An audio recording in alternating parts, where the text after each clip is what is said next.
যারা virtual box use করে মেটাস্প্লয়েটেবল 2 install করতে পারেন নাই, আজকে ভিডিওটা শুধুমাত্র তাদের জন্য। প্রথমে মেটাস্প্লয়েটেবল ডাউনলোড করে এটা ইনস্পেক্ট করে নেবেন। ইনস্ট্রাক্ট করার পরে এখানে 5টা ফাইল হবে। 5টা ফাইল হওয়ার পরে আপনি আপনার টার্মিনাল ওপেন করবেন। টার্মিনাল ওপেন করার পরে সাধারণত যেভাবে আছে আপনি যে ইউজার আছেন ওইভাবে আমি ইনস্টল করে দেখাবো এবং পরবর্তীতে রুট ইউজার হয়ে ইনস্টল করে দেখাবো। এইখান থেকে আমি নিউয়ে ক্লিক করব। নিউতে ক্লিক করার পরে আমি এখানে মেটা টাইপ করে দিব। মেটা টাইপ করার পরে আপনি এইখান থেকে আপনার যে কোনো একটা ফোল্ডার নিতে পারেন, অথবা আপনি যে সফটওয়্যারটা ডাউনলোড করেছেন সেই সফটওয়্যারটা ইনস্টল ক্লিক করে দিতে পারেন। আমি এখান থেকে ভার্চুয়াল বক্সই রাখবো। ভার্চুয়াল বক্স রাখার পরে আমি এখান থেকে লিনাক্স ক্লিক করে দেবো। লিনাক্সের পরে একবার লাস্টের অপশনে অদার যে অপশনটা আছে আমি অদার অপশনটা ক্লিক করে এখান থেকে নেক্সটে ক্লিক করব। নেক্সটে ক্লিক করার পরে সব কিছু নেক্সট তারপরে ফিনিশ। এখন এই অবস্থায় যদি আপনি স্টারে ক্লিক করেন কোনোভাবেই রান হবে না। তো আমি এখান থেকে সেটিং অপশনে ক্লিক করব।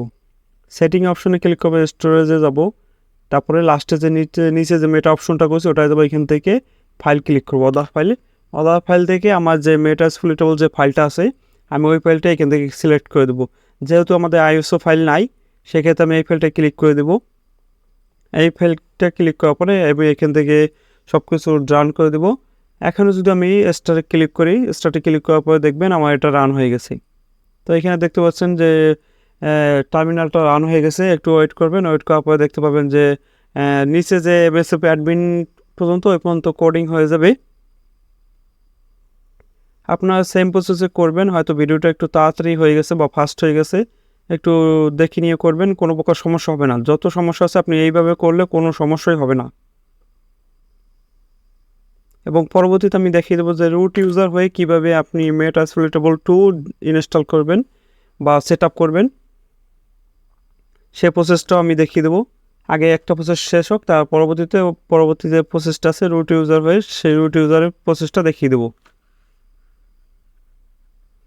দেখতে পাচ্ছেন এখানে আমার কমপ্লিট হয়ে গেছে। আমি এটা কেটে দিই, আমি এটা আর লগ ইন করবো না। কেটে দেওয়ার পরে এখানে সেভ অপশন আসছে, যেহেতু আমি এটা কেটে দিই। আবার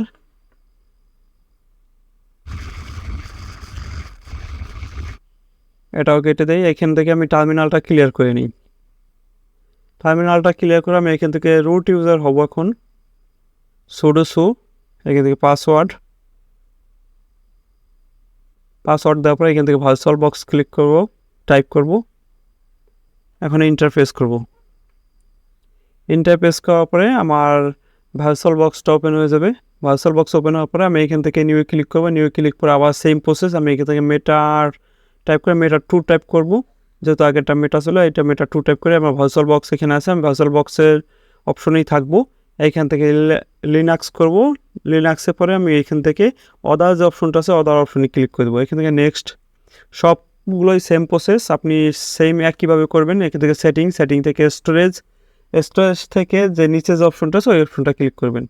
এখান থেকে অদার ফাইলে ক্লিক করে আপনি ফাইলটা সিলেক্ট করে দেবেন। আপনার যে ফাইলটা আছে মেটাস্প্লয়েটেবল 2 যে ইনস্পেক্ট করার পর যে ফাইলটা পেয়েছেন আমি এই ফাইলটা দিয়ে দেবেন। এই ফাইলটা সবাই থাকবে অবশ্য। এখান থেকে আমি ওপেনে ক্লিক করে দেবো। ওপেনে ক্লিক করে এখান থেকে আমি সবগুলো ডান করে দেব। ওকে, আমার আগের প্রসেসের মতন এটাও সেমভাবে হয়ে গেছে। আমি এখান থেকে এটা কেটে দিয়ে আমি দেখতে পাচ্ছি যে এটা কেটে দেওয়ার পরে রান হবে, সমস্যা নাই। এটা রান হইতেছে, একটু সময় নেবে। হয়তো সবাই জানেন যে একটু 2-1 মিনিট সময় লাগবে, আর 30 সেকেন্ড 40 সেকেন্ডের মতন সময় লাগে। এখান থেকে কমপ্লিট হয়ে যাবে। আর যারা আমার চ্যানেলে নতুন আছেন অবশ্যই আমার চ্যানেলটি সাবস্ক্রাইব করে পাশে থাকা বেল আইকনটি বাজিয়ে দেবেন, যাতে সবার আগে নতুন ভিডিও নোটিফিকেশন পেতে পারেন। আর ভিডিওর সাথে থাকার জন্য সবাইকে অসংখ্য ধন্যবাদ। এখানে দেখতে পাচ্ছেন যে ডান হয়ে গেছে, মানে এটার টার্মিনালটা কমপ্লিট হয়ে গেছে। আমি এখান থেকে লগ ইন করবো না। যদি ভিডিওটি ভালো লেগে থাকে অবশ্যই একটি লাইক করে দেবেন, এবং যদি কোনো প্রকার সমস্যা বা কোনো মতামত থাকে অবশ্যই কমেন্টে জানিয়ে দেবেন। চেষ্টা করব সমাধান দেওয়ার জন্য। এবং সবাইকে ধন্যবাদ জানিয়ে আজকে ভিডিও শেষ করেছি। সবাই ভালো থাকবেন, সুস্থ থাকবেন, এবং যারা নতুন আছেন আমার চ্যানেলটি অবশ্যই সাবস্ক্রাইব করে পাশে থাকবেন। ধন্যবাদ সবাইকে একটু সময় নিয়ে ভিডিওটি দেখার জন্য।